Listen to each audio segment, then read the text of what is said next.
Welcome. My name is Vilingor, and in today's video I wanted to talk about one of my favorite movies, one of my personal best movies ever, and that is Scott Pilgrim Against the World. Now, it is pretty obvious right off the bat that this movie is pretty much an homage to video games, comics, non-mainstream alternative music, and action kung fu kind of style movies.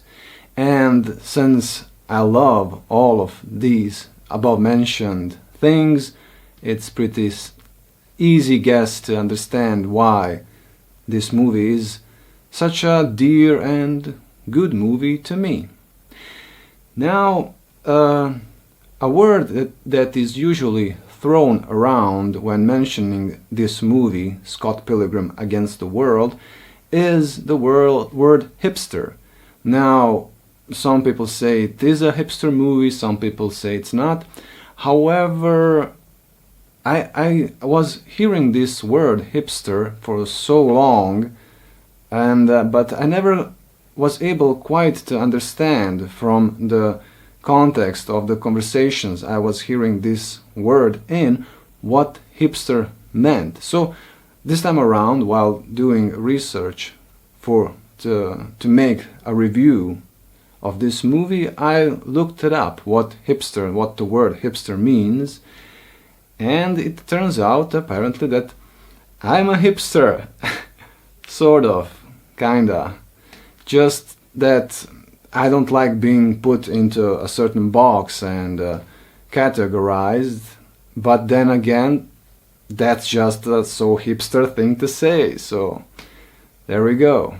Well, whatever the case, in this review there will be some spoilers, so that's a fair warning, spoilers ahead. And we can start with talking about what is so good about this movie.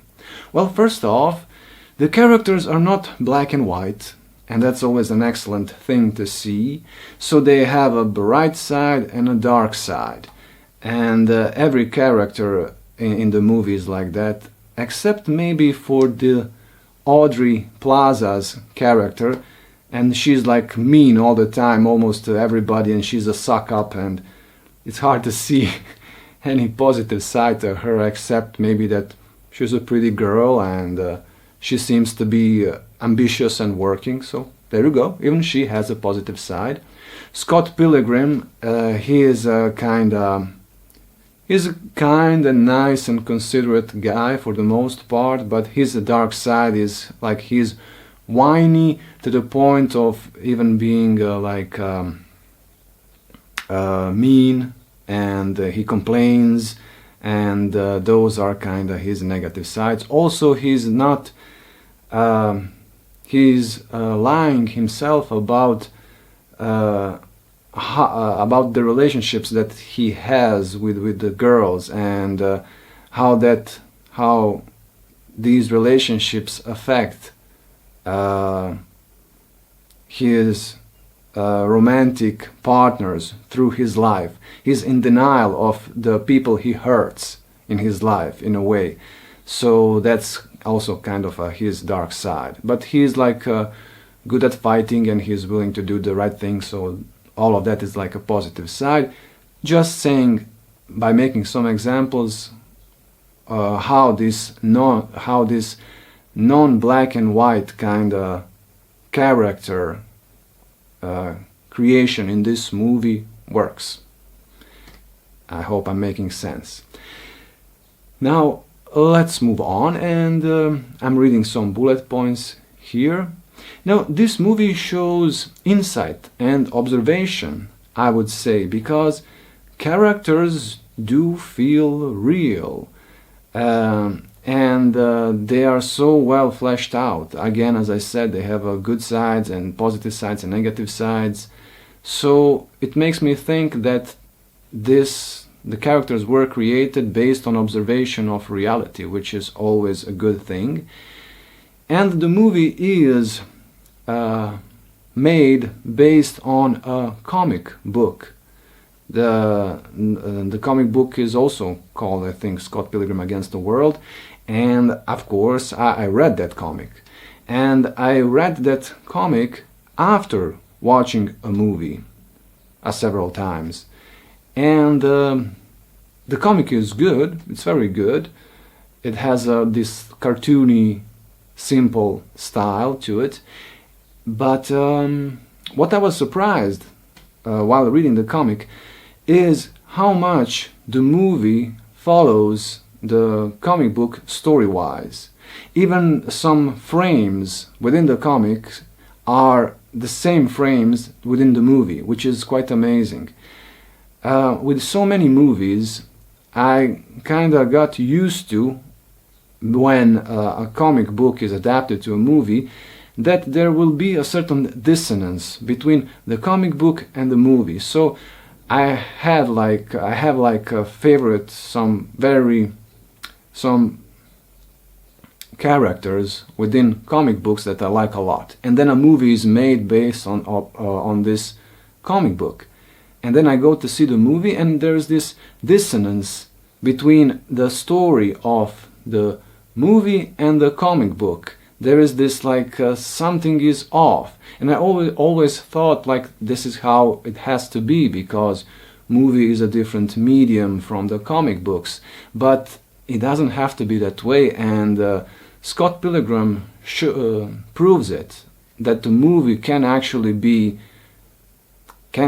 follow the comic book and be consistent with the original story, and it's just great, and it makes for an excellent movie actually to do that. So thumbs up for that.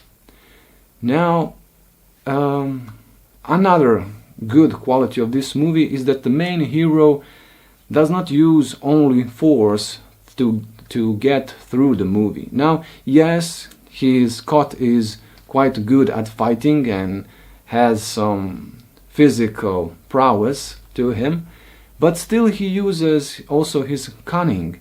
He uses his help of his friends. He's humble. And I like that a lot in the main character. It's not just a brute force action movie hero, which kind of sounds superficial. It is more realistic, it is more kind of mature to have a main hero that is strong, but his strength is limited. He also needs to use cunning, he needs to use his brains, he needs to use his friends, to be humble enough to use the help of his friends to get forward. So it shows kind of not so big ego in the main hero, and that's something that I personally like very much. Something that I like very much about this movie is the movie's appreciation for all kinds of things that I like. So often video games are criticized. If somebody is in the society that we live in today, if someone likes video games, then he's like being childish and immature, and you should grow out of it.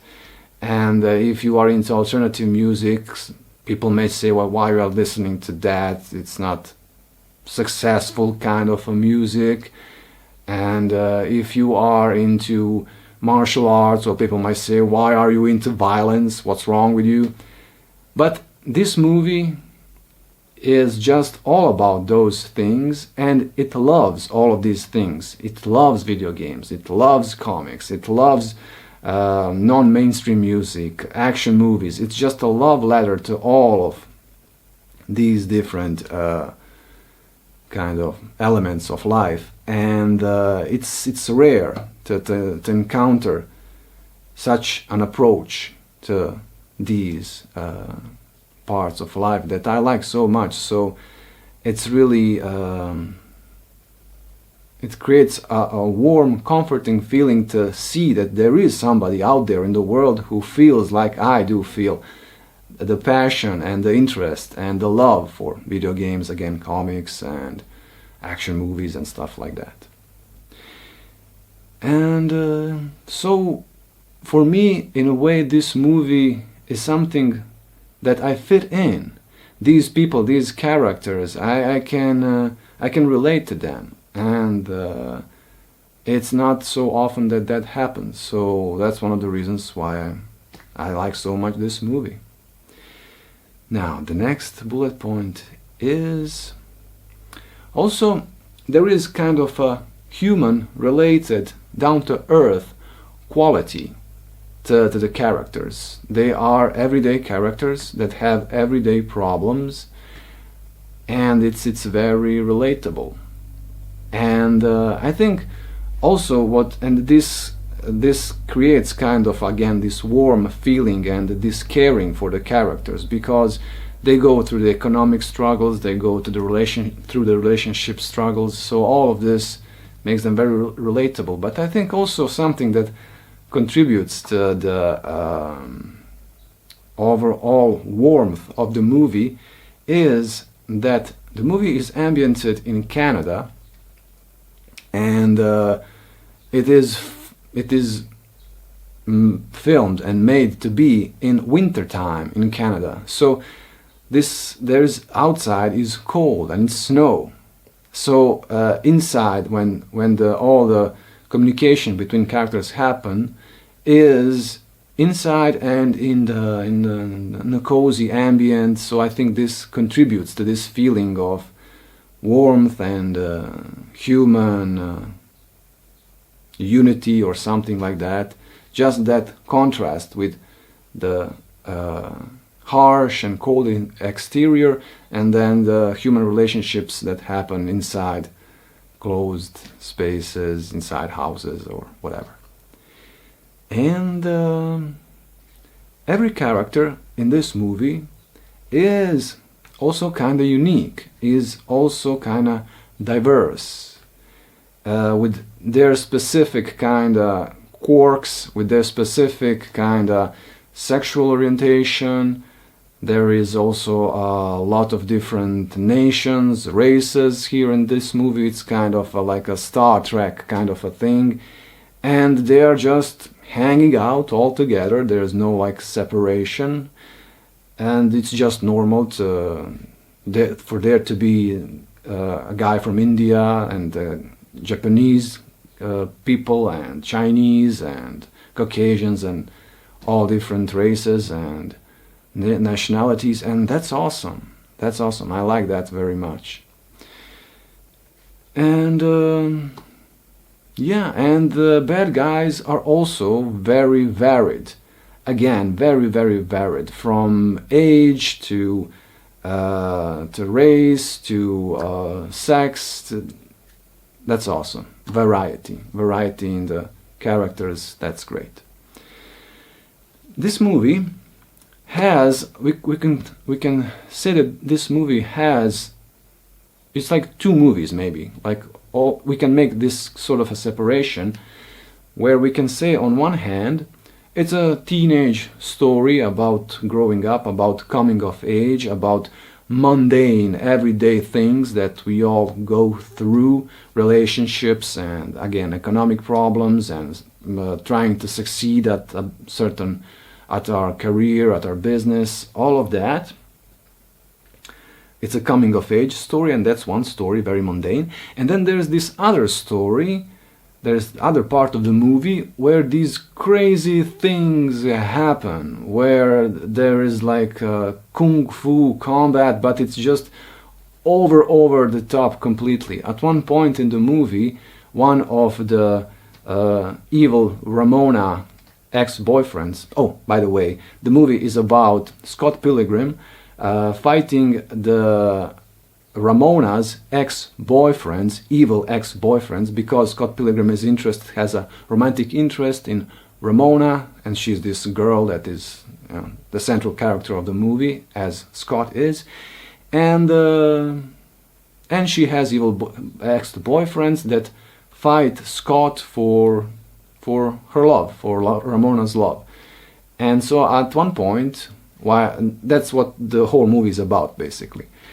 And at one point, one of the evil exes, the movie star one, I don't remember his name, takes Scott and he like picks him by the foot and he like swirls him around and he throws him, and Scott flies like 30 meters or even longer through the air and smashes into a stone wall of a castle and then falls down some sort of scaffolding to the ground.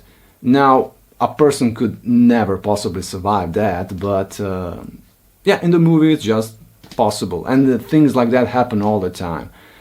So it's just, yeah, over the top, exaggerated kung fu action movie. And so these two parts, like the mundane and the fantastical, blend together seamlessly. That this is something that I find kind of interesting and fascinating, that there is no clashing between these two parts of the movie. At one point there's like the mundane, and then just a few moments later it's just this kung fu craziness, over the top fighting, and it fits perfectly.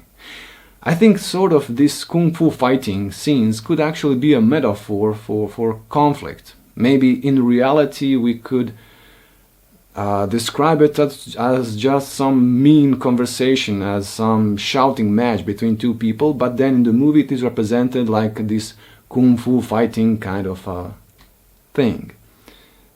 But yeah, that's something interesting about the movie also. And oh yeah, there's great music in this movie.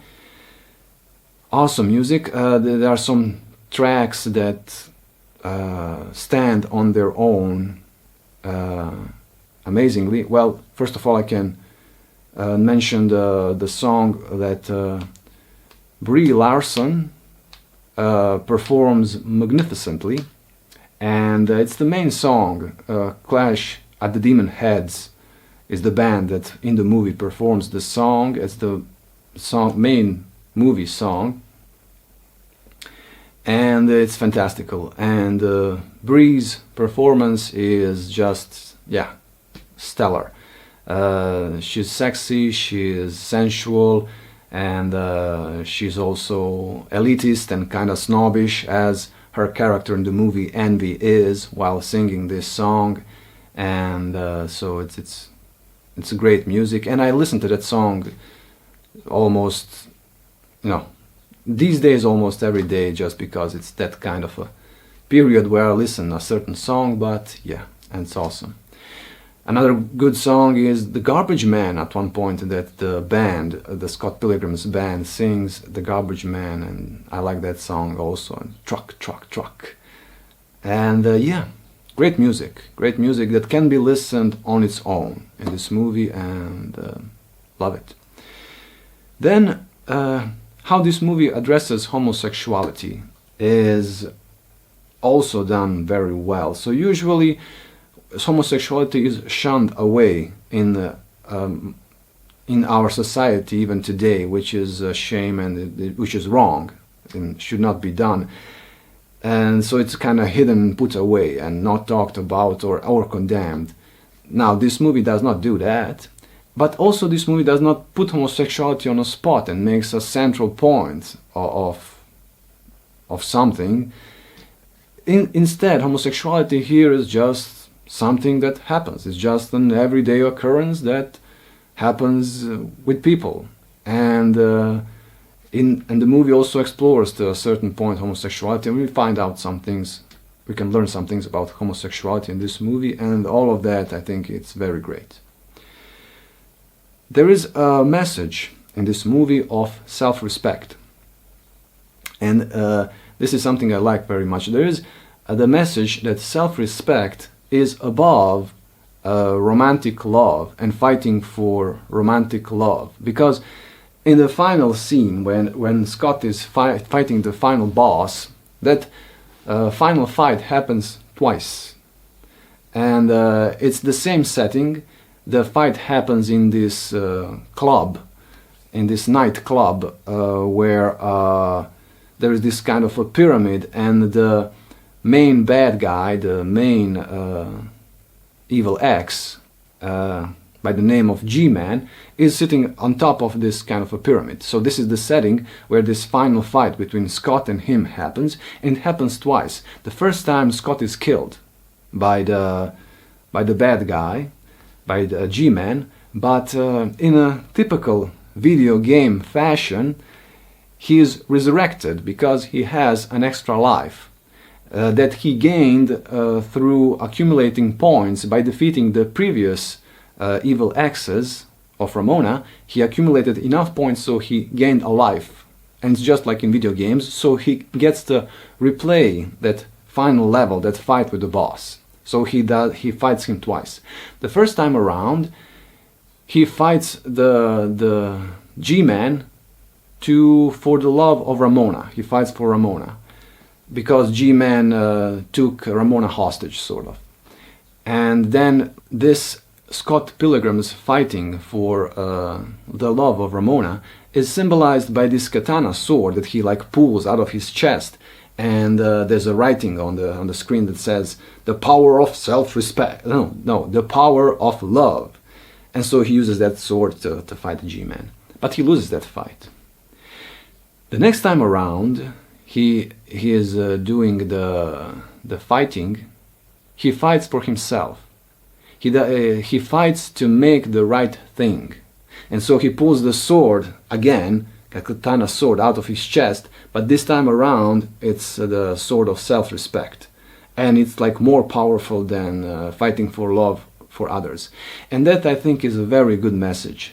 That we first need to love ourselves before we can properly love others. So self-respect comes first, and this is the message of the movie towards the end, and it's such a great message. So now some curiosities about the movie that are kind of quirky and not wrong, but just interesting. For example, so many characters in the movie are excellent at martial arts. They're just masters of martial arts. That's how it's portrayed in the movie, and they move and they know how to kick, how to punch, and extreme athleticism is required to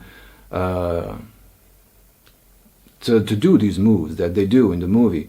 But nobody trains at all. There is no mentioning of how they acquire this amazing skill. In reality, to be good at anything, you have to train one's entire life. But here it's not even mentioned. They just are excellent at fighting. And I find it quite interesting and quite funny that nobody trains, nobody ever trained or something, but they're just excellent at it. And it doesn't clash with the rest of the story of the movie. It's just how things are, and that's just accepted. So it's a funny thing. And the movie is very rewatchable. That's a good thing about the movie, because it's so dense. So the first time one watches it, it's hard to pick up so many details. So it's very rewatchable, and I don't usually rewatch movies, but this one, yeah. One of the best scenes to me is like this way of in the entire movie, there's this way of showing the movie as a comic book. So there's a scene, or a video game. So there's a scene where Scott is thinking about something, and then the camera follows him in the bathroom, and the camera is shooting him from the front. It's his face up to here maybe, so we can only see him doing the peeing, And the pee bar appears in the corner of the screen, and then it kind of depletes as he's peeing. And then he goes out to do something else. But just sweet details like that just make me laugh, and one of the best things in the movie also. And another good thing of the movie is the movie made me fall in love with the bass guitar, the Rickenbacker bass guitar that Scott plays. It's such a, it looks so kind of interesting and different and rugged, and so maybe one day, because of this movie, me and the Rickenbacker bass guitar will meet and hang out together. Who knows? Another thing that I want to say is that actually this movie did poorly at the box office, considering how much money it took to make the movie, about 80 millions. It made only about 50, I think, at box office domestically, which is amazing to me. And watching this movie, to me, it's just a masterpiece.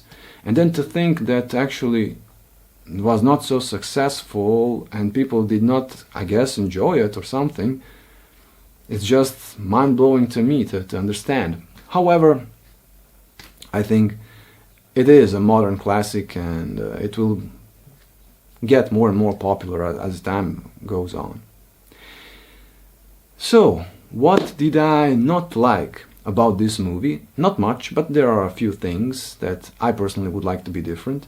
For example, Ramona, the main romantic interest of Scott Pilgrim, is kinda too masculine, especially in the beginning. She has like this low masculine voice, sort of, and yeah, she talks like a dude sometimes, and yeah, not a big fan of that. On the other hand, Scott himself, sometimes it's kinda, he's too soft, he's too whiny, too complaining, he plays the victim here and there a little bit too much. So I think the movie maybe a little bit kinda promotes being a victim because it's kinda cool to be a victim. So that's something I'm not okay, that I don't like personally about the movie. And also the movie maybe a little bit sends a message that being wealthy, having money is bad, because in the movie everybody who is involved with money and who has financial success is kinda evil.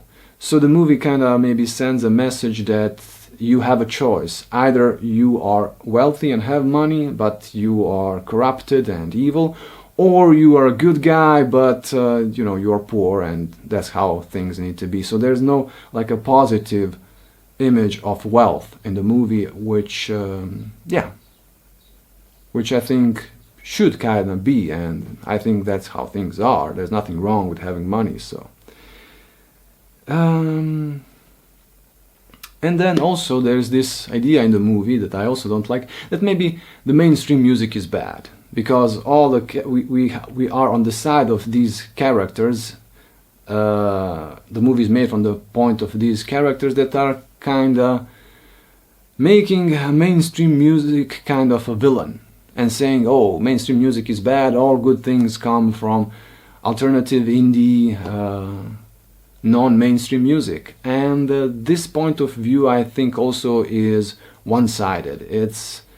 It's a dark side of hipsters, I guess, that kind of view world where something that I like is a good thing, but and automatically the thing that I don't like is a bad thing. So I like alternative music, but then mainstream music is bad, not good, and evil. Well, yeah, that's not so. There is beautiful music in the mainstream, and there's beautiful music in the alternative world, and it's all music, and it's all good. Well, that would be it for this video. Have a nice day, and see you in the next one. Bye.